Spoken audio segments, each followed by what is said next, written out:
নামাজ পড়ে না ওকে নিয়ে কোনো ফিকির নাই, যে নামাজ পড়ে ওর হাতটা নিচে নামানোর উপরে ওঠানোর জন্য ব্যস্ত হয়ে আছে। খেয়াল করেন নাই? যে নামাজ পড়ে না কোনো ফিকিরই নেই, যে বেচারা নামাজ ধরেছে ওকে ডেকে আনা হচ্ছে, এদিকে আসো, তোমার নামাজ ঠিক হয় নাই, নামাজ এটা ঠিক করতে হবে, ওই ঠিক করতে হবে। আরে ভাই, যে নামাজ পড়ে না ওর কাছে যাও, তুমি ওকে নামাজই বানাও।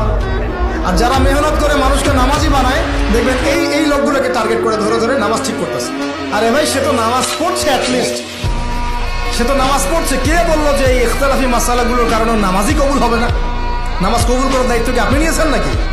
2 মিনিট লাগবে খালি বলতে, কুল হুয়াল্লাহু আহাদ আল্লাহুস সামাদ লাম ইয়ালিদ ওয়া লাম ইউলাদ ওয়া লাম ইয়াকুল লাহু কুফুয়ান আহাদ।